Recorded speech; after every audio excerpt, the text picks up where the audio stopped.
Hill. Oh, we're recording now. All right. Nicole is our contract lobbyist. She's actually a former executive director. She knows this industry inside and out and is one of the best in the business at the Capitol. And she'll go into kind of all the slides and a legislative recap for each of you guys, but I will quickly go through my slides first.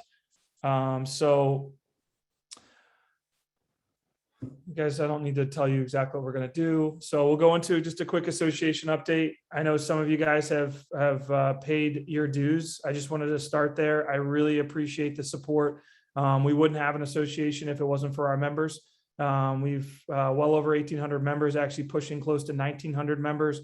You know, if you have any questions or concerns about that, but obviously all the dollars that you provide to us, it's $400 a year. $200 for every additional brick and mortar that you have. It's a flat rate.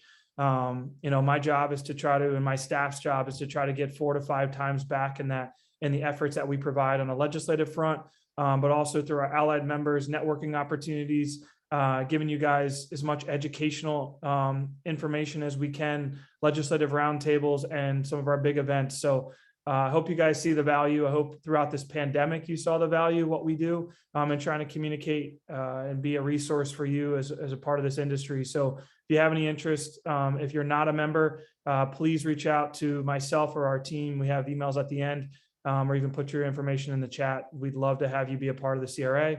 Part of that is we have the job board. As you guys know, we know that's a huge issue right now. It's been one for months.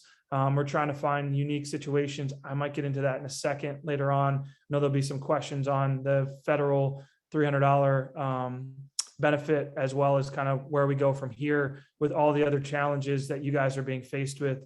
As I do media interviews daily, I know you guys are not out of the woods by any stretch. This is still a very difficult time for you in your restaurant. So that's kind of the membership update. ServSafe, if you don't know, we are kind of, you know, ServSafe is run through the National Restaurant Association, but we actually run in-person classes, typically one a week throughout the state. Jennifer Conklin-Smith on my team kind of manages that.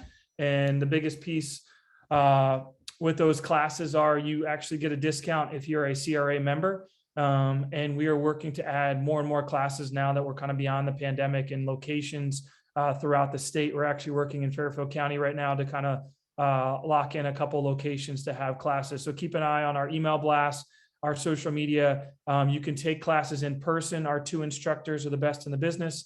And the fact that they have like a 90 or 91% approval or passer rating. And then also we have an opportunity for online classes where you can do everything online. Then you can actually come into our Farmington office and take the test digitally in person. You actually find out whether you pass or fail on the spot, or you can do everything online in the test. So there's 3 different options trying to help you guys get certified, get your staff certified. We could do larger classes as well. Either, you know, if you're a large restaurant group or you've got other restaurants around you that want to have an instructor come in and teach, you know, anywhere between 14 to 20 people at once, we can do that as well. And then the last thing on the CRA update is just our events. I have 2 extra quick slides for it. First and foremost, thank you to all of our sponsors, all of our participants as golfers, dinner recipients, our chefs. We had a record-breaking golf tournament now about almost 2 weeks ago at Lyman Orchards. I see some photos there. We had over 252 golfers, record number of golfers using both courses. It was hot, so I give a lot of credit to you folks that stayed out there in the heat. Also, you could see some of the outfits, some of the team outfits, which I loved. And then, as you guys know, we added a chef farm dinner. You kind of see the card there, the menu. We had 4 phenomenal chefs, and Renee Tupons from Oyster Club, Jess Bankston from Terrain Cafe, and Amis in Westport. We had Chef Ashley Flagg from Millwrights in Simsbury, and Chef Emily Mangrone from Tavern on State in New Haven. Made a phenomenal meal for everybody. Just such a great addition, even in the heat, working with our ServSafe students as well to do that. So very big success, raised more money for the CRA and for our foundation than we ever have before. You know, just kind of building on the success of past events, but this one obviously was something we're, very proud of, my staff and everyone that kind of volunteered. So thank you to everybody that was a part of that. And that comes to our second flagship event of the year, our Crazies. If you have not been, please mark it on your calendar, December 6th at Foxwoods Resort Casino. It is our association awards. If you haven't been before, in 2019, we had over 800 guests. My goal is in the 1,500 or more range. It's a gala. It's an opportunity to see your peers. It's an opportunity to bring your teams and celebrate with them. It's a Monday night. Room rates at the casino, I believe, are going to be about $80 to $90, and then obviously tickets and we have an after party at Shrine that we're working on. But it's just a lot of fun if you've never been before. We look to recognize the best in our industry, but also just realistically, the purpose of the event is to bring everybody together and celebrate our industry. So I hope that you guys keep that on your calendar, and I look forward. December 6th will be here before we know it, and I look forward to breaking more records there at that event. So those are kind of my industry updates. Now getting into the fun part of why you guys mainly are here. And the big piece right now is RRF and where we stand with that. So if you guys saw on Wednesday, the SBA sent out a release and information, and here's what we know. We know that well over 200, I know they had 360, but it's like 272 completed applications, 272,000 completed applications were done. Over 101,000 people, this is on a national scale, received funding. They even broke it down for everybody on a Connecticut scale. So we had 3,369 total applications. The total request was $790.8 million. Some of the good news is 1,303 businesses in Connecticut received funding for $301 million. If any of you guys are on this call, we've worked extremely hard to get this done, to try to get this piece of legislation passed in the American Rescue Plan. And we're so appreciative and grateful for those 1,303 businesses. But on the bad news side, you see the number underneath that. 2,066 businesses applied in Connecticut asking for $489 million, and they're not being funded. And that's what's really hard and what's hurtful right now, of knowing that, you have winners and losers in the way that this program is built. And that's the last thing that I want as the head of the association. I want to make sure that everyone gets funded. So where do we stand as far as trying to replenish what they're calling replenishment? It's the RRF Replenishment Act of 2021. I know the SBA said they're closing the portal. The amount asked on a larger scale is $72.4 billion, 28.6 rounds out to about $44 billion that you're short to fund the entire country and all the restaurants. The Replenishment Act is asking for $60 billion.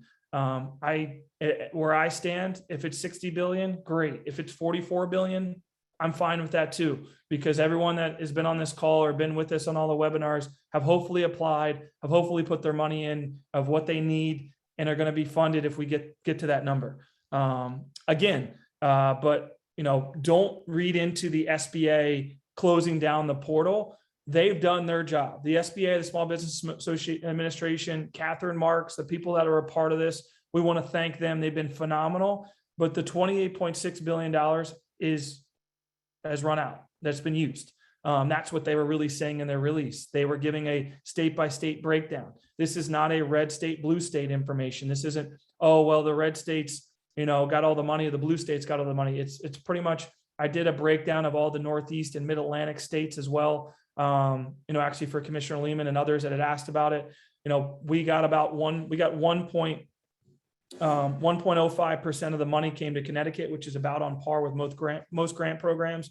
About 38% of our applicants received funding, but about a third. But that's consistent across the board. I see, people put on there that people were approved and then their funding was reneged. That is true. We had over 3,000 businesses that were in the priority category across the country that were told that they were approved. There was a lawsuit in Texas. There was a lawsuit in, I think, Wisconsin. and they halted the program. And what they did was they took those 3,000 grant applications, they took their money away, even though they told you you're going to receive it, and they gave it to other non-priority groups. And now the money is gone. It's awful to say to those on this call that have been told they're going to receive funding and now aren't. But I also, want to make sure that everyone's understanding that, I don't agree with a lot of the things that's going on. I'm hopeful that all of this mess that's been started by having a third funded and 2/3 not funded can be resolved very quickly in a Restaurant Revitalization Fund Replenishment Act of 2021. There is a House version and a Senate version of the bill. I put it in the bottom right of the screen. In the House version, 181 co-sponsors of the bill so far. That includes all of our Connecticut delegates, outside of Jim Hines, which I'm working on. But the Democrat numbers is really not the issue. It's the Republican numbers. And then on the Senate, Senator Blumenthal has signed on. I'm talking to Murphy's team to sign on, but obviously the bigger piece here is the Republicans. That's where the holdup is for people that want to know. The Senate Republicans feel that restaurants are back to normal and, the pandemic's gone. We don't need to fund any more dollars. And we're trying to change that narrative. My challenge in Connecticut is I don't have any Republican senators and reps. I've talked to all of ours, and they're all supportive of replenishing this fund, whether or not they're a co-sponsor or not in some form or fashion. The National Restaurant Association is making every effort they can to get this across the finish line. This has been a marathon for 16 months, as you guys know. We're in the waning stages, at least in the federal side, to get this done. If we get it done, I feel like, as I told Senator Blumenthal yesterday on the phone, like this, this really puts everybody, shows them real light at the end of the tunnel. That's where we are and what we're trying to do, which is great. And I hope that they see that. The challenge, the last piece of this that I'll bring up to everybody, the big challenge, as I've had multiple calls with National and their team and everything else, is understand that we lost 1/3 of our voice. And what I mean by that is, 100,000 restaurants receive funding. Not saying that they won't advocate for the whole industry, but they're not really, it's not a sense of urgency anymore for them. So they're not sending notes. They're not sending text alerts. They're not sending letters to their legislators because they received the money. So you've lost 1/3 and some of the loudest of our industry that have kind of gone quiet. And that's why I think this is a harder piece than it was when it was PPP or second draw of PPP or whatever we were battling on a federal level. We lost 101,000 businesses that really aren't expressing the urgency, the dire situation of trying to get this money across the finish line. Does that mean we're still not pushing? No, not at all. But it's a different conversation. And also with the Republicans, what they feel down there, and they're not blaming it on, oh, we don't want to give more money to restaurants. They're just like, hey, we've already given out so much money. Inflation's going up. Restaurants are going to recover without this money is what they think. And that's why our story has to be, as you see me in the media, I'm talking about worker shortage. I'm talking about, cost of goods and food and delivery and all the other challenges that you're being faced with right now and the effect it has on your restaurant and trying to turn a profit and make up for 16 months of loss. So that's where we are with RRF. But I think the biggest thing for everybody too to understand is, it is not dead in the water. It is not because the SBA is closing their portal that you're out of luck. The SBA is keeping everyone's information. They said you had 14 more days to make sure your information is accurate, but they're going to keep everybody in the queue. If they get refunded through federal, passage of legislation, they will go and fund the $4 billion of applications, and they'll fund the 2,066 Connecticut businesses. I've talked to Catherine Marks about that. But again, this is about legislation needing to be passed to put more money into the program. And that's what we're working on and continue to work on. So I'll kind of stop there. From a national side, we'll shift over to a state side. I'm happy to answer more questions. I hope that gives some clarity of where we stand right now and what we're trying to do on a federal level. There's been recess. There's July 4th holiday. There's been a lot of quiet.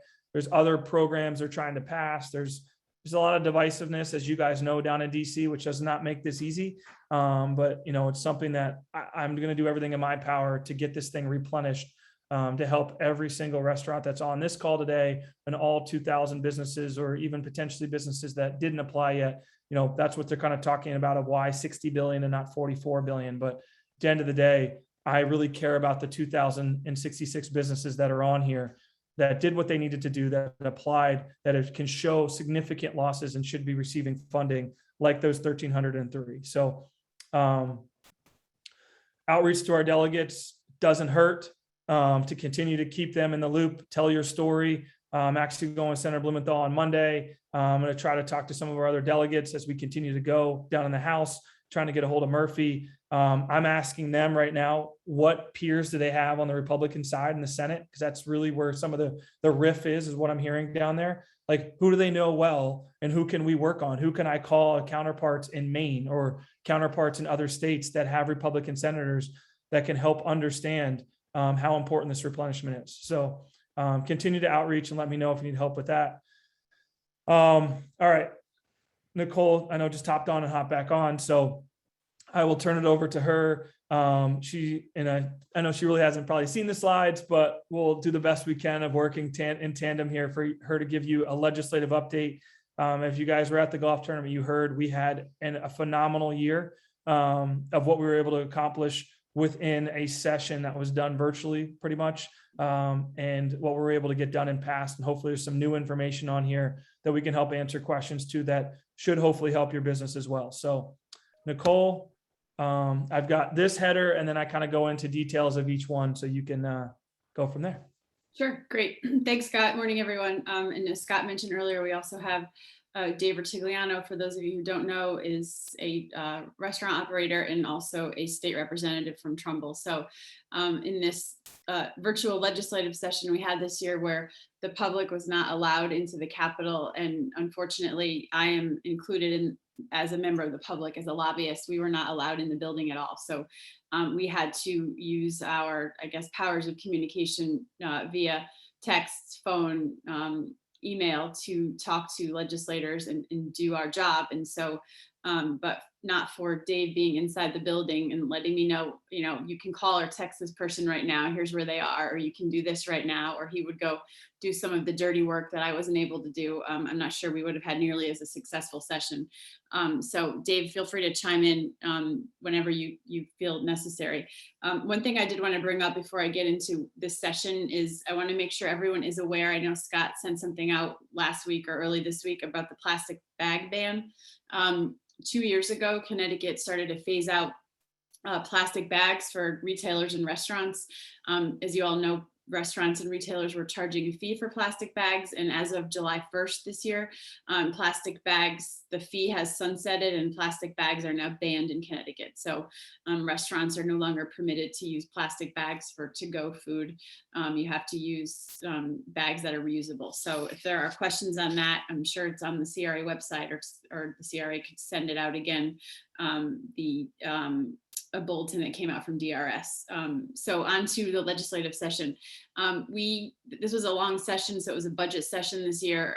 It's kind of unbelievable to say that the CRA had an extremely successful session this year. Usually we play defense an entire session, and we perhaps put forward one, maybe zero proactive bills. I think because of the pandemic, we had an opportunity to put forward a couple of proactive bills. We were successful, and I think, as I count it, we passed bills specific to the restaurant industry that were proactive and positive, and we passed bills that were, we helped pass bills that were specific just to the business industry in general, that were major accomplishments. So we'll start at the top of Scott's list with the outdoor dining bill. I'm sure everyone is well aware of this. During the pandemic, the governor had signed an executive order allowing outdoor dining to exist in places and ways it did not exist prior to the pandemic. And essentially, we passed legislation in April that just extends that executive order until March of next year. March might seem like an odd date to everyone.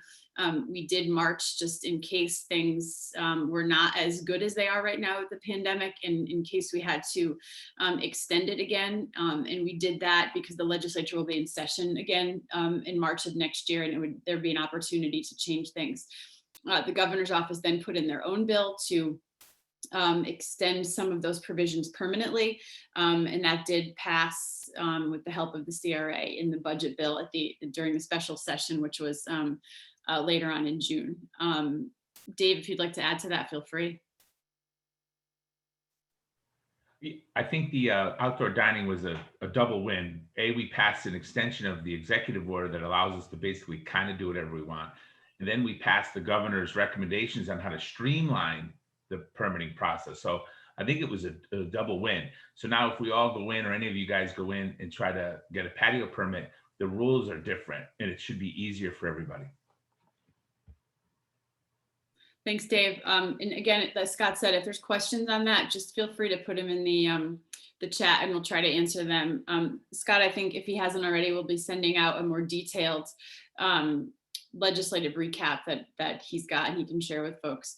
And alcohol to go, again, this was essentially an extension of the governor's executive order. We all enjoyed the ability to sell alcohol to go to customers during the pandemic. We were able to pass legislation to extend that.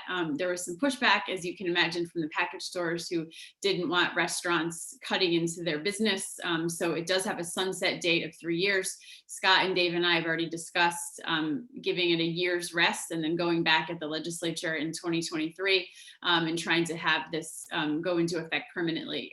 It's essentially the same as what was going on during the pandemic.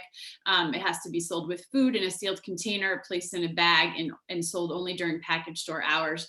The other compromise is that there's limits on the quantities. We felt those limits were fine. No one is selling kegs of beer or anything like that. It allows you to still sell 2 bottles of wine. 1 liter of spirits is a lot of mojitos if that's what you're selling. And it's plenty of beer to be able to sell. If there are questions, again, we're happy to try and answer them. But we thought that this was an additional revenue source that people enjoyed. A lot of restaurant operators contacted us and told us that they really enjoyed doing this. There was some misinformation in the media last week saying that this expired last week. It did not expire. This does continue for the next 3 years. So if anyone saw that story, I think it was on NBC 30 or maybe the Hartford Courant, it was incorrect. You can't continue to do this for the next 3 years. Just for clarity and fairness, the rules that were passed permanently in the bill are different than what we were operating underneath the executive order. The executive order was pretty loosey-goosey. You could put it in kid cups. People could walk out with a straw and a lid. You really have to, I think it would be advantageous if the CRA has time maybe to come up with the new guidance, because the rules are a little bit stricter. In order to get it permanently passed, we had to agree to some Department of Consumer Protection wanted some stricter guidelines. So it would be to everybody's advantage to take a look at that and comply. Yeah, and I couldn't agree more, Dave. I actually was at J. Timothy's yesterday talking with the team in regards to this. So everyone is aware, to Dave's point, there's, the straws, like if you read the language in the bill, if you're going to do like a to-go margarita or to-go Manhattan, you have to have a sealed lid that does not have an open container, like can't have a straw hole. It can't have like a tip back hole, like a coffee thing. It has to be sealed. I also recommend, some of you guys have been using like tape and taping over the lid with like your logo on it and stuff like that to kind of show that it is sealed, because that's really what the DCP is looking for, that you're sealing it, you're giving it to the consumer to take home, or it's being delivered to their house and it's not going to be tampered with until that point. So that's the first piece. But I know the Hartford Courant story was wrong in the fact that you can't have blended drinks or mixed drinks. That's not true. Been trying to get them to redact their statement and everything else on their website, but please don't read the Hartford Courant as fact. We were telling you, as you can see, if you're blending drinks or making drinks like you were before, it's just the containers and the bag issue as well. So if you're taking it out to them, yeah, it has to be put obviously in a paper bag now. But these are pieces of language, and understand too, in New York, this died. So like understand how hard this was in certain capacities. Like New York did not pass this bill. It is no longer allowed in New York to have to-go alcohol. And I actually talked to Melissa, and she's furious, the head of New York, of what happened there. But this is a big piece of help, and you can get very creative. Obviously, we are not package stores by any stretch, but people want to maybe take their bottle of wine home. They want to have a bottle of wine with their dinner that they've ordered. They possibly want to, I've seen the kits of showcasing your bartender skills to be able to have a mixed drink in a container that doesn't have alcohol, and they purchase a liter of spirits with it. Like there's a lot of creative opportunities here to help you generate revenue. And you guys, to Dave's point, you have bar managers, you've got, you have drink specials that people go to your restaurants for. Utilize that now, but you have to do it a little bit more restrictive and safe, because this is not a pandemic. We're trying to, obviously this is for another 3 years through June 4th, 2024. That's the date of when the governor signed the bill. So that's the way it was written legislatively. But we want to prove that this is a great piece of, people love it. I think there was a survey nationally, it's like 81% of the public love this part of it, want to see it continue. So just want to, we can put tape sticker over the straw hole. I'm going to get some clarity on that one. But I think that if you already have lids and stuff, instead of having to buy and throw away plastic, but again, go ahead, Dave. Guy, I just want to that's why I think some clarity from the association might be good, a real thorough analysis with the legal team, because it's almost a two-pronged approach. One, mixed drinks are totally legal. The container we put them in has to be a little bit different than we were doing before, but you could still do it. This ounce limitation is sort of like a different thing. It's like a two-pronged approach. One is take out food with 2 cool margaritas and you can go home. The other one is if you want to do kits and you want to put a bottle of tequila in with a mixer and a lime, you're still allowed to do that, but you're limited to these ounces, which means only 1 bottle basically, or 2 bottles of wine. So A, you could still do drinks to go. B, somebody hasn't finished their cocktail, they could put it in a sealed container and take it with them. But there are different rules than under the executive order. So we should probably all just get together and clarify it for everybody so it's easier to deal with. Yeah, and I don't want to. It's been the Wild West this past year. Let's be honest. We were serving cocktails in kids' cups. I mean, but you can't do that anymore. So.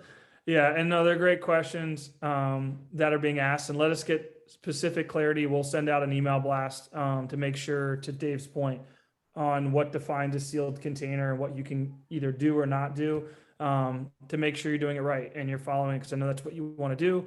And then obviously seeing the quantities, to Dave's point, that 196 ounces, I believe it's 12 16-ounce cans of beer falls within that. So, we try to make sure it was about what we thought per order of working through these different pieces of alcohol that you sell. So we'll do that and we'll work through that. Get the package stores to agree to it without fighting us tooth and nail, to be blunt, but sure, what we got. Yeah, but I can tell you in other states, yes, this has passed, but there's like 31 states trying to make this beyond the pandemic. I think we're the only like of 5 that have gotten a piece of legislation done like this. So it was a very big deal, and the CRA did a great job getting it done. No question about it. Just letting you guys know, like was not like easy lifting, I guess. There's definitely been, and that's, if you want to read any of the articles in New York, you can watch some of the industries battle against each other. So this is a great piece of legislation, but let's get clarity for you guys, and we'll get it. I don't want to stay on alcohol to go all day. I know there's other pieces of legislation. So Nicole, if you want to keep going. Sure. Sales tax retention. So before session began, we were very unsure about what kind of federal dollars were going to flow into the state for restaurants and businesses. And so the CRA approached the legislature about an idea we were discussing, allowing restaurants to keep a portion of sales tax. It was a bigger idea at the time, and after many meetings and discussions and then budget negotiations between legislators and the governor's office, it came down to allowing restaurants to keep 100% of the entire sales tax you collect for 1 week during fiscal year beginning July 1st this year to June 30th of next year. And you get to pick the week you keep that sales tax. So we chose the 3 weeks that you see on the screen, August 1st to August 7th of this year, December 12th to December 18th of this year, or May 15th to May 21st of next year, I'm sorry. Where you would collect all 7.35% of the sales tax, and then you do not remit it to DRS. We are working with DRS as to the logistics and how this is going to actually work out, and if there are any specific forms and how's that going to going to actually play out. So just please be patient with us. We will get those details to you as soon as we have them from DRS. The language in the budget was a little bit vague, so we're trying to work with the department to get that to you. So we asked for those 3 weeks so that, those shoreline restaurants, the August week might be the best. Restaurants that do well during the holidays, we thought December might be a great option. And restaurants that do very well during, graduation, Mother's Day, we thought May would be an option. So we tried to pick 3 weeks so that the entire restaurant industry would find a week that worked best for them. And that's where we came up with. So we hope that it is beneficial to everyone, and we hope that everyone does take advantage of this.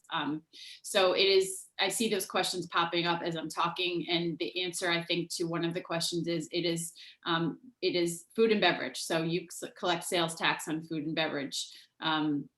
And you just will keep it. You will not submit it to the state. Dave, I see you've got your hand up, so go ahead. When you say the word beverage, I wanted to be clear. Does that include alcohol or does not include alcohol? It does. Okay. Somebody seems very adamant in the chat that that's mistaken. So I was just wanted to clarify. Sometimes they include non-alcoholic and they don't include booze. I didn't know where we finally ended up on it. Okay, I can double check, but I'm pretty sure that it's for everything. But I'll double check. I see Alma is saying that it's just food, but I'll double check.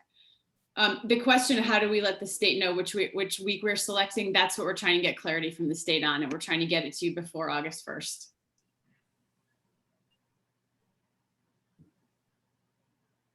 So any way you slice it, even if we're mistaken, it's still a major victory. Listen, it's money that restaurants get to keep. It really was solely driven by the CRA. You guys advocated it really well, and you got it done. This was a good compromise, and it's something, right? Something's better than nothing.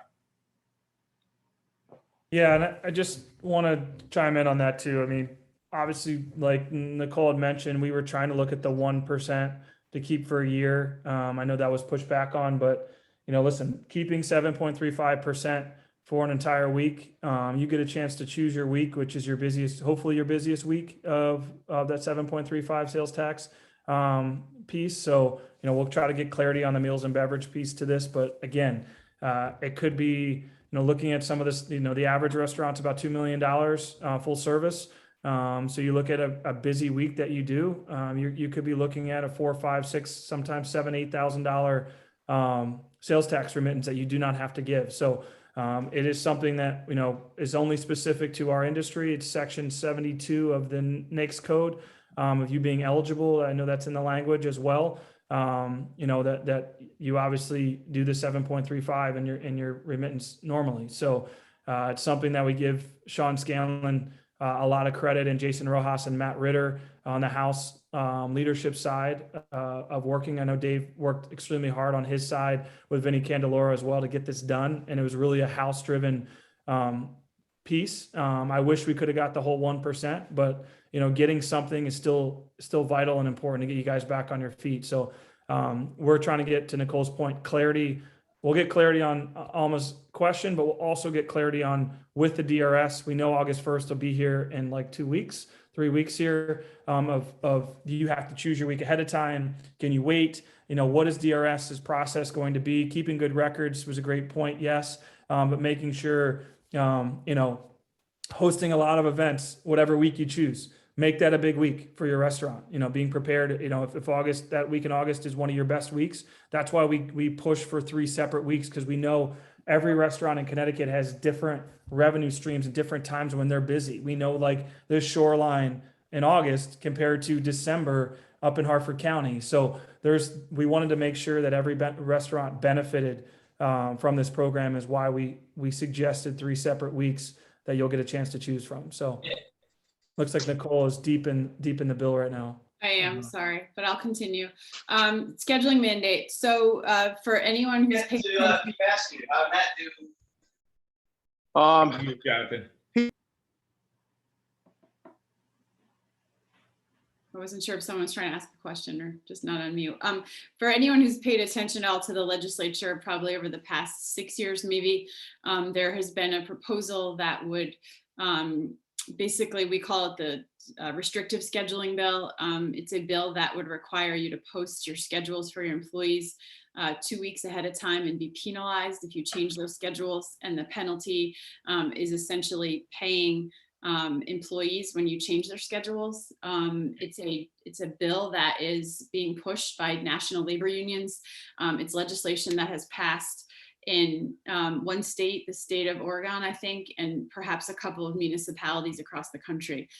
There was a very heavy push by the Working Families Party this year to pass the bill in Connecticut. It did pass the Senate by a close vote of 20-16. I think there was probably a week where around Memorial Day, where it was very close to being called for a vote in the House. I think we could have a lot of thanks to give to the House Republican Caucus, specifically the House Leader, Vinnie Candelora, for promising to debate the bill for 24 hours if they called it.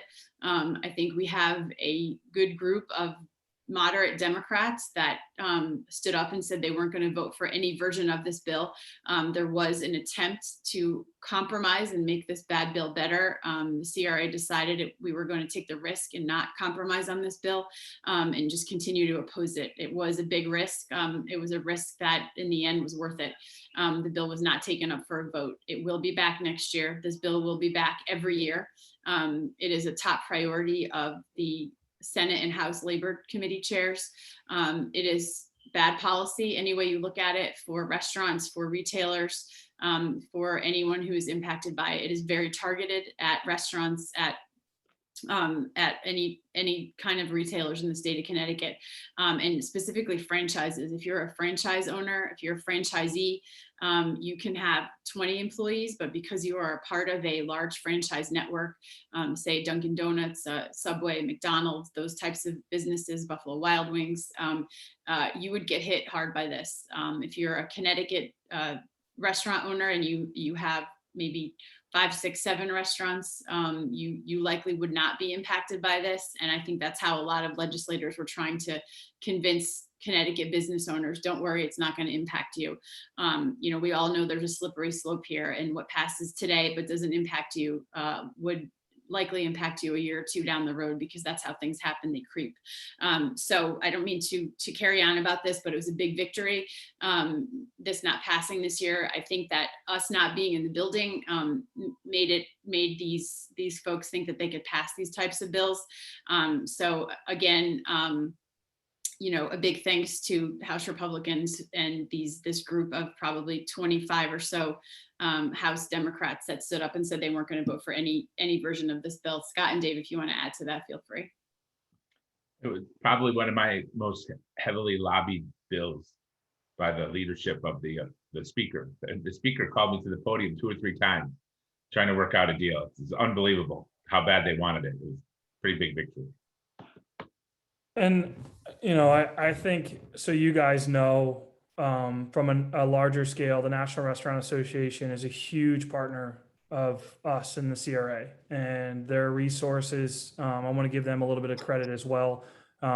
They understand the impact of a bill like this passing in any state. It's only passed in Oregon, like Nicole mentioned, and then in like 6 cities, municipalities, San Francisco, Chicago, I think DC, Philadelphia, but it's never passed. And that passed in Oregon 3.5 years ago, 4 years ago. And it's been nothing but damaging since for our industry. And this bill, the way it was written was, at first was much worse than Oregon. Obviously, we tried to do everything we could to make it better. But luckily it never made the House floor. We got even some Democrats on the Senate side to vote against it. That's why you saw the 2016 vote. But this is not going away. Understand, as I tell everybody here, well, I'm not a franchise, I'm not, a chain. It doesn't matter. Once they get this bill in there, look at it like paid family leave. They'll just keep knocking away until they get to your size business. And that's the scary part about this bill is, having to put up a calendar 2 weeks in advance and being punished if there's a Elsa comes through your restaurant today and you can't have your patio open. Well, you'd have to pay everybody that's coming in to work your patio, the way that bill was written. There's so much damage into how you run your business that we had to try to, and I give national credit. They helped us with an op-ed. Matt Rosconi from, who has about, I think 12 franchises around the state, explaining that this isn't about big box stores. This affects small business owners that have franchises. And you guys understand this. A franchise owner doesn't receive money from the franchise. They pay the franchise to have that mark on their building, that logo, that menu. They're not getting any help. So trying to educate legislators, and I think Dave did a phenomenal job inside the building because we weren't able to be there. But I will at least lead with, this is not going away. For the Working Families Party to pay a digital billboard truck to drive around the Capitol for 2 weeks, adamantly trying to get this bill done, just shows where their stance is and what we have to push back. And I think Jerome on there saying CBIA, we had a lot of allies on this.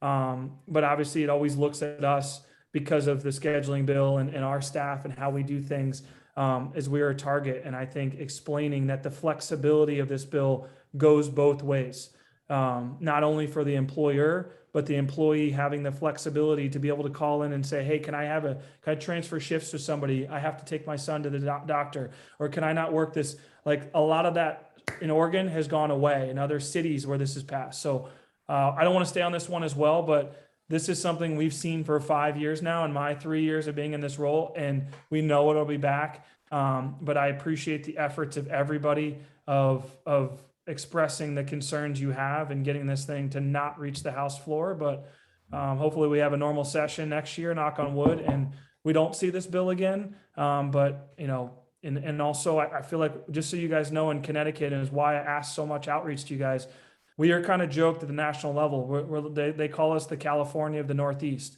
Every bad bill that potentially gets drawn up somehow makes it to Connecticut first, and we have to try to fight it. Where this bill, they wanted to pass it coming out of a pandemic. Like, that's how crazy this was. Like hurting businesses and growth coming out of a pandemic. You think they're not going to try again next year? So understand that this is something, keep it in the top of mind as we go into 2022 session, which will start as early as January of next year, that we're going to have to push back on this again. But thank you to everyone to make sure that this was not passed in this session. So I just want to make sure everyone understands that the partnerships that we have to get this done.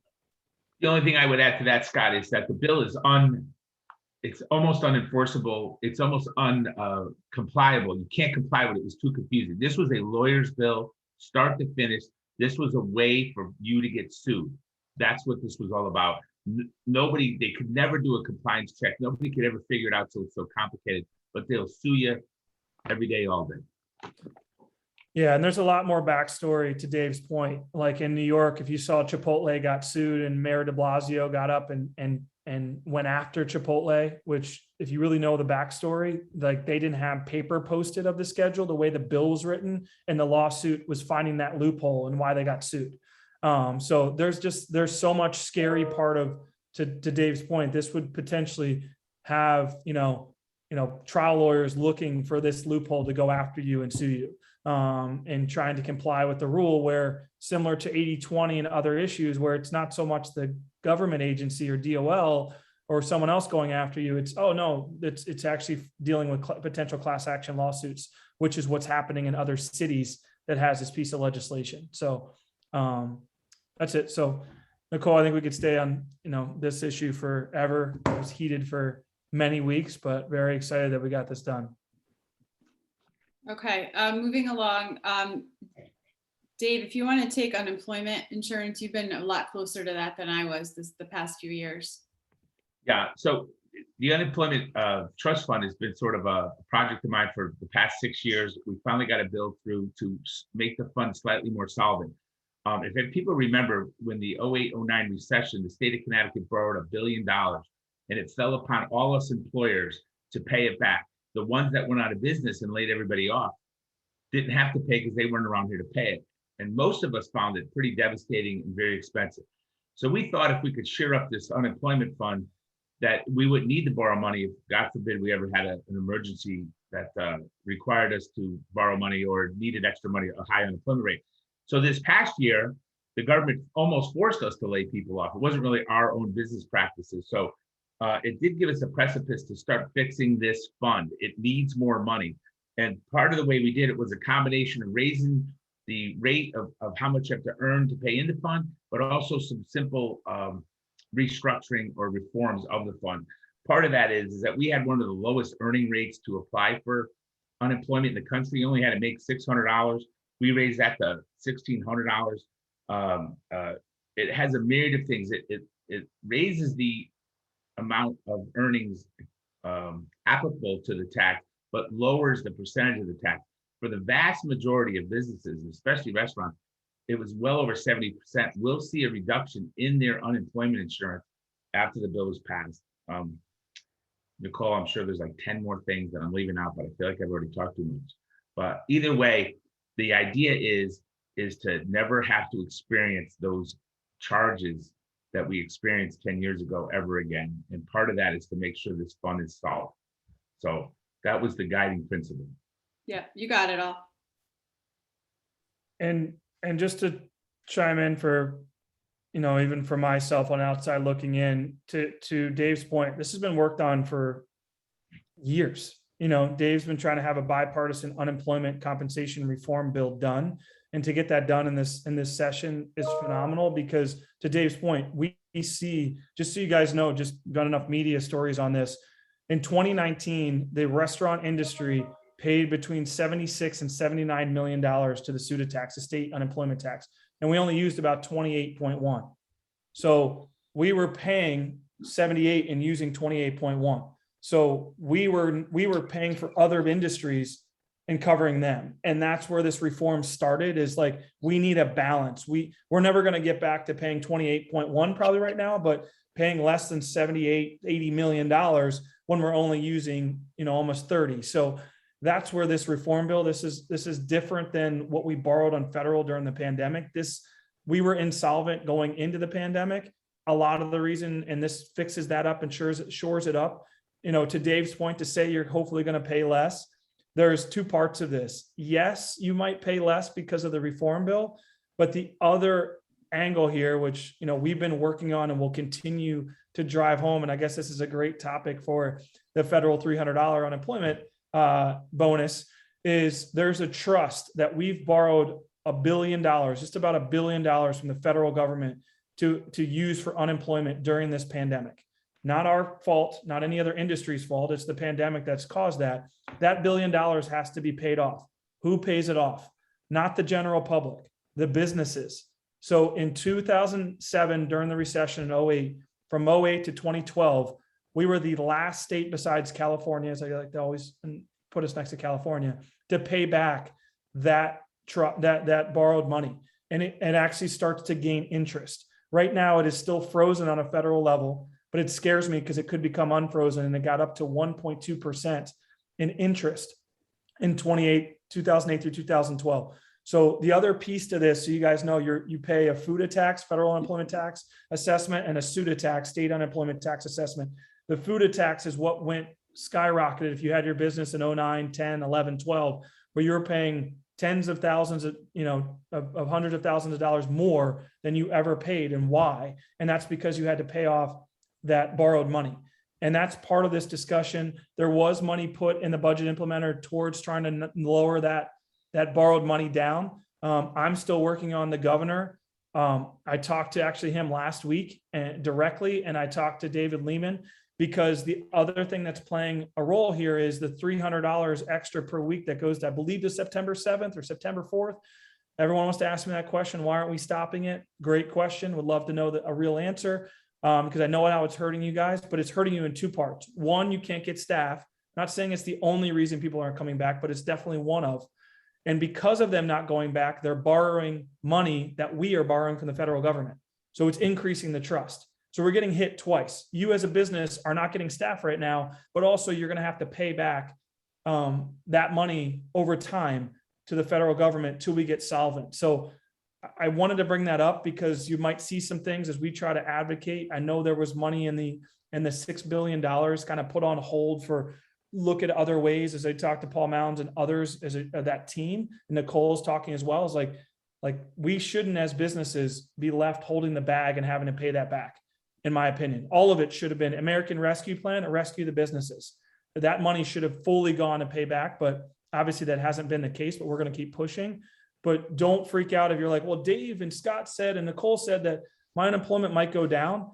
the whole big piece is there's two things. There's the SUTA port, this state unemployment tax assessment, which is part of the reform that Dave did. But the FUTA one is what scares me, because that's the federal dollars that we are still borrowing and it's still going up that we're going to have to pay off. So I feel like I've done enough reading on this. I don't know, Dave, if I hit that well enough, but I want to make sure as restaurants, you guys understand what could potentially happen to your business over the next 2 to 3 years. It's, Scott, it's almost two separate issues, and it's complicated, and it's a lot of it has to do with government intervention and everything else. But I think it's important to let everybody know that as restaurants, as you said, we pay almost 100% of our salaries, our people's salaries into the fund, where other industries don't pay nearly enough. So this sort of rebalance. I guess that's the ultimate message of the whole program, the whole bill anyway. Okay. I'm good on unemployment. I just started to get fired up. I work subject 6 years of task force and everything. I just was happy that we were able to do something. That was it. And it should hopefully save people in our industry some money. That's the idea. And 100%. And ultimately not subject in the future to those crazy fees and the from borrowing from the Fed. So we'll see. And we did have an amendment in to put 450 million of the rescue fund into the unemployment fund. It was rejected by the majority.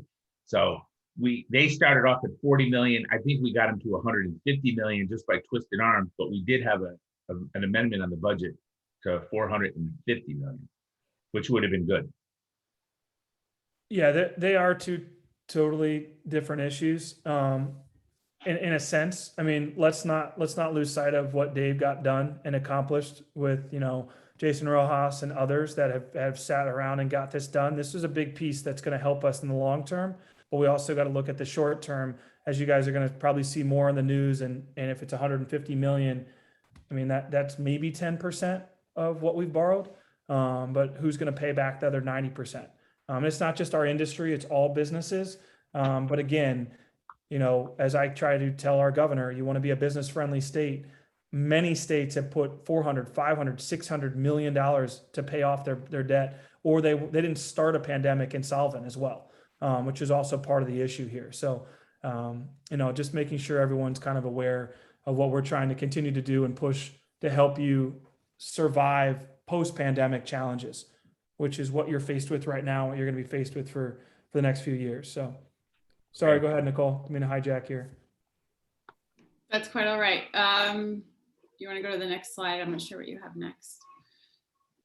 That was a big one, making it permanent. Yep, that's a good one.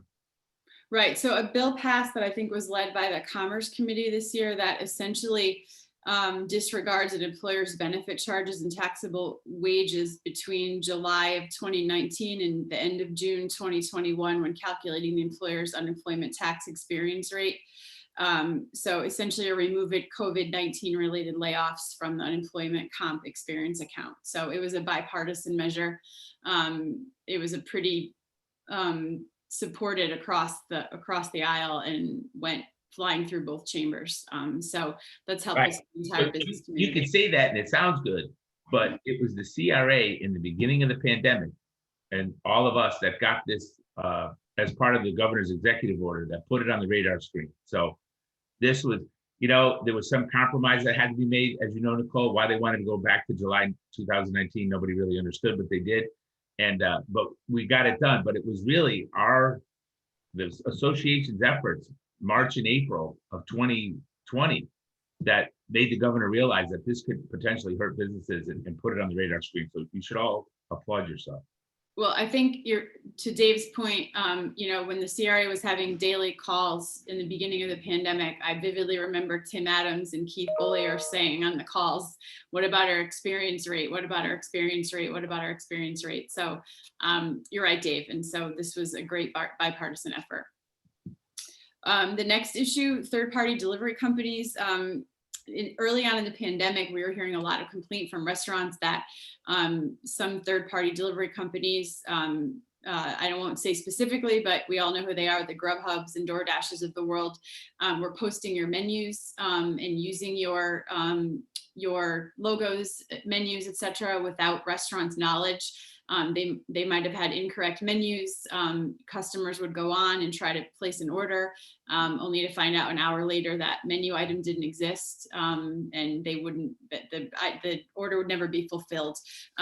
So we had known that other states had passed legislation that required consent from the restaurant in order for these companies to essentially use your menus, your logo, your likeness. And so we were able to pass legislation sponsored by the Commerce Committee. Again, another bipartisan legislation. We did get buy-in from DoorDash and from Uber Eats, both represented in Connecticut. We used legislation modeled from the state of Rhode Island. It passed both chambers with bipartisan support. And so I believe this law goes into effect October 1st. I don't think the problem is still happening as much as it was a while ago, but it is a new law on the books that these companies now need your written consent in order to post your menu or use your likeness on their apps.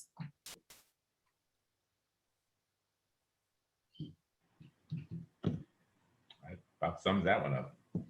Yeah. Scott, what do you got next for me?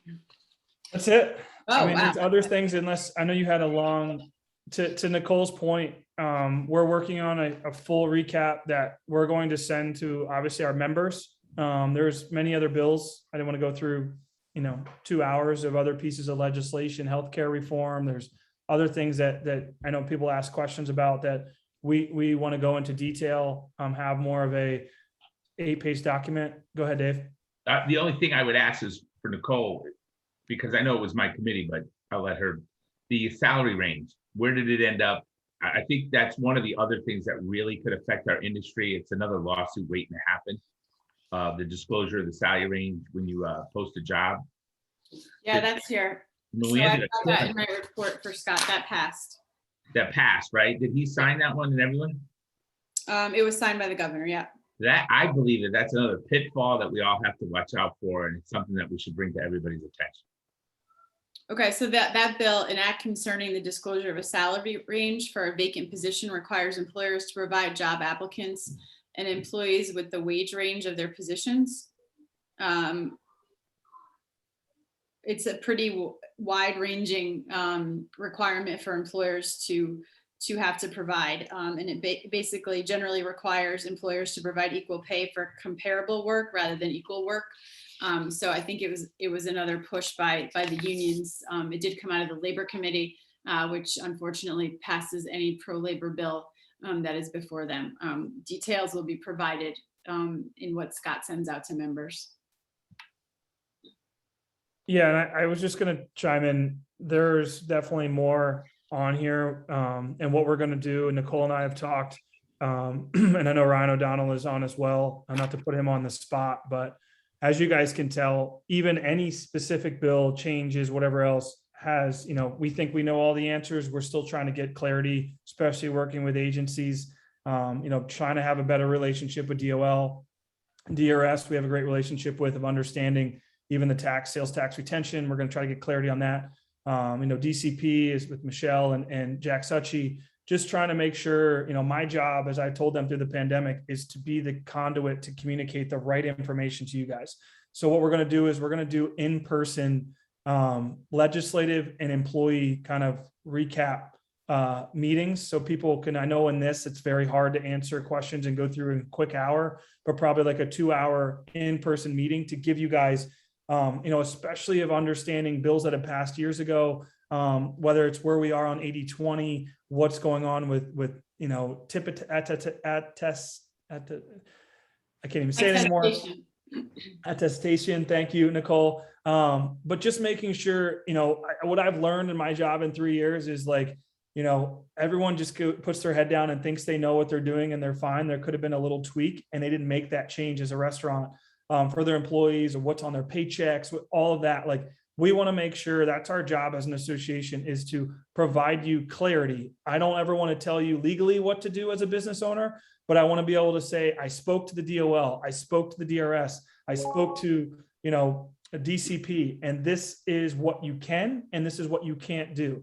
And if you have an issue, like I dealt with during the pandemic, where you've got, DPH running around and saying, you can't do this, or you got to cover your food in Stanford if you walk it out of the kitchen. I'm going to go, no, that's not, I want to have those relationships like we had in the pandemic to say, what are they doing in that town? Why are they telling them that? That is not what we all agreed to. And I think that's my job, as I've learned coming out of the pandemic, and why we're going to do, hopefully late August and September, we'll do Mondays. We'll pick 4 locations around the state, so it'll be helpful. It'll be free for members. We're going to charge for non-members, but we want to continue to give you guys educational background of, running your business, because some of you guys have been doing it for years and maybe don't know a couple things. Some of you guys just got into it and need that help and support to make sure you're getting those questions answered. So I want to make sure I kind of ended with that we will send out to our members a detailed legislative recap. But at the same time, we're going to be doing more. We're going to do more of those in-person employee and legislative update meetings to make sure, from all those different entities, that you guys know the answers to questions, or if you ask a question we don't know, we're going to go find the answer for you. So you don't have an agency walking in your door and telling you, no, that's not the case, where you can be like, no, I spoke to the CRA and they've gotten clarity from me, from whoever that is. We need to be doing more of that to help you guys. And that's what I learned in this pandemic. I'm just gonna go through questions. Adverse trends happening. Yeah, I got a couple more minutes if anybody has a question. I don't know about you and Nicole, but. I will add one kind of funny thing for anyone that was following the pizza bill this session. There was a bill to designate pizza as Connecticut state food. It passed the House but died in the Senate. So we will go one more year without pizza being the official state. It's an outrageous proposal. It's an outrageous proposal. Everybody knows the Connecticut lobster roll is our state food. We're the only ones to do it the proper way, warm with butter. Listen, And it should be recognized throughout the country as the proper way to eat lobster. we can have more official foods, but pizza, Dave, still would have gotten us. We got national attention, by the way, and that's why I was mad at the Senate. Like, I had the head of Illinois and the head of New York were fuming at me that we would even do this, and I said, sorry, we have the best pizza. Like as much as I know that legislation should be serious stuff, like anytime we can put culinary and tourism on the map and make it national news, let's not forget that too. So I was a little disappointed that did not get done to our Senate colleagues, but it is what it is. Just reading the DOL unemployment rules.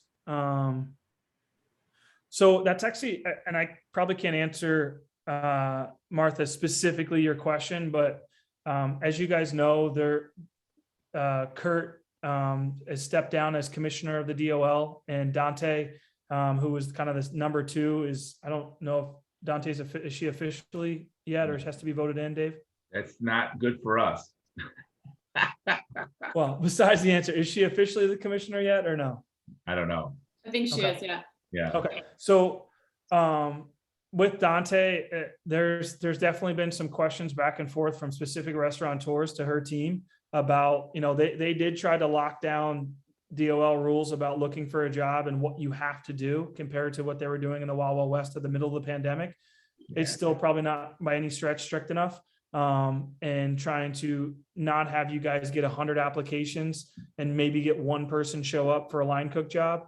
And trying to work with them to say, like, she's said in different capacities that she's willing to help. She's told some restaurateurs, like, we have to do a little more legwork than what we want to do. But again, like, if people are going around and trying to skirt the system, that's not on us. That should be on DOL to make sure we provide them that information. And if those people have been offered a job or not even going to interview for a job, they shouldn't be still receiving benefits from a state unemployment side or even a federal bonus. So that's, Martha, I don't think I know there's still a lot of employers still charged for years.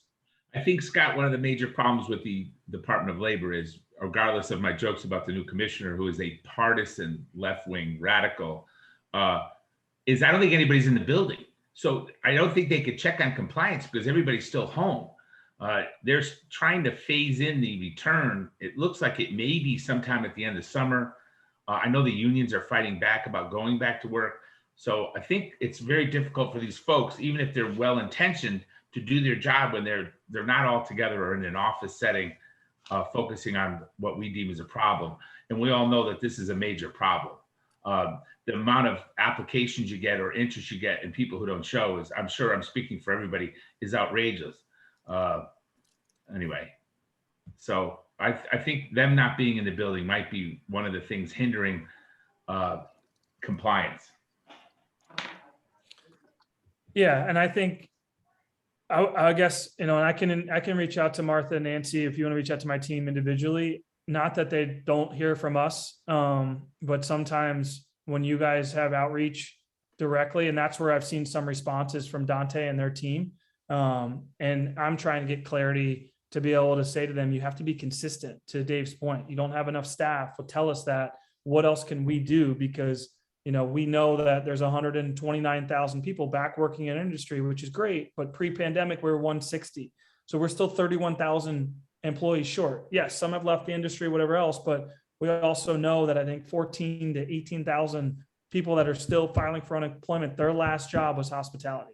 Their last job was in our industry, and they're still claiming it. So we know that there's a huge gap here, and we have to do everything we can. Just so you guys know, I talked to the governor about the $1,000 incentive, and I made a plug because I found out that only 1,800 people had registered out of the 10,000. So said it wasn't huge success. Less than 20% of people actually did it. Well, but I did ask where that $8 million is going, because maybe we can add an extra week to sales retention if it wasn't being used. Yeah, Scott, all due respect, he gave you till December 31st to have the 8 weeks. So you could exhaust the extra 300 by this is what we told his office. You could exhaust the 300 by the federal government, get a job in September, and still qualify for his 1,000. Wow. Literally made no sense. Yeah. I can't even, that's not on you. He's the one who thought of it. Okay. Well, I think the big thing though, too, so everyone knows, I'm pushing back on the $300 like all of you guys should. I think, there's 26 states out there that have stopped it early. Unfortunately, all 26 of them are Republican governors. And that's what I'm being told. I don't think it should be about party lines here.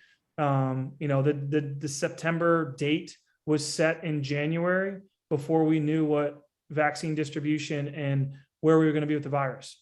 So if we've done such a great job and led the country in getting people vaccinated and getting us back open May 19th earlier than anybody else, we should be moving that date up as well. And that was my messaging, and will continue to be my messaging that the problem is if he wants to stop it, it's a 30-day stop.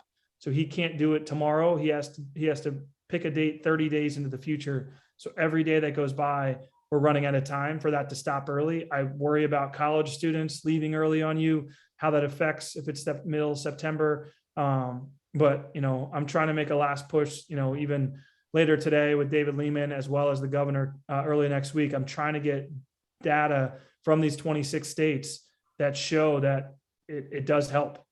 Stopping it early, in Ohio and New Hampshire, it's not just, farther states in the South. There's Midwest states. There's even, with New Hampshire stopped it, I believe, on June 19th. So looking for any way that we can to try to, because I said it earlier, is a double effect. Has effect on you getting jobs right now, but it has effect on that trust that's we're still borrowing into. So the $150 million might be what we use over the next 3 months until this is over. So it really doesn't help offset the $1 billion we have already borrowed. So other questions from the group, just trying to go through. I see Jerome making a plug for July 12th. I like it. Events you guys are doing and kicking off. Bar Olympics. I love it. Not really a bartender, but maybe try to help out as much as I can. Any other questions? Please put in the chat. I think at this point, I'll go to the next slide real quick, just so you guys have emails of my email, Nicole's email, my staff, Allison, Yvette, Jennifer, and Emily, and obviously Ryan O'Donnell's email is on there. His new email with Fort Harrison. Our legal counsel, Ryan, does a phenomenal job of what he does for us and for all the restaurants, giving the advice that he does. So I know Ryan was on earlier. I don't know if he's still on, but thank you. But yeah, I know this has been recorded, so I think we can probably stop the recording in a second, but I just want to thank everybody As I look back this morning, and I think this is like the 48th webinar we've done since the start of this pandemic, and just trying to do everything we can to give you guys as much information and update as we push forward. We'll continue to be here. I know the RRF is still lingering over. Those 2,066 businesses worry me. And I'm going to do everything I can to do what we can down in DC. To Dave's point, it isn't just the Republicans, it is both. Trust me, everyone's just divisive and doesn't want to help in a lot of issues down there. But hopefully they can all come together and sing Kumbaya and pass this Replenishment Act, because I know how it can play. I just don't love seeing across the street one restaurant gets it, but you don't. Like, picking winners and losers in a process like this, as the head of an industry association, like, this is not the way that this should have been done. And hopefully we fix that and we rectify that with the replenishment. So we'll keep working on that. And we'll keep you guys posted on some of the answers to questions with DCP. We'll let you guys know. All members will get a detailed legislative recap that Nicole has done a phenomenal job just cleaning it up, that you will get hopefully within the next week. And then we will start promoting our in-person kind of legal and legislative update meetings around the state for late August, September. And don't forget the crazies, because I look forward to seeing, it was great to see so many of you at the golf tournament, but I look forward to seeing another 5 to 6 times that at the crazies in December down at Foxwood. So that's all I have. Anything else, Nicole or Dave, I missed? Good. Only if somebody has a question. I'm avoiding going to work, so. You've been cooking in the back, can't get you out, As I'm sure everybody is, we are all a cliche at this point. Well, I will stop my share and I'll stop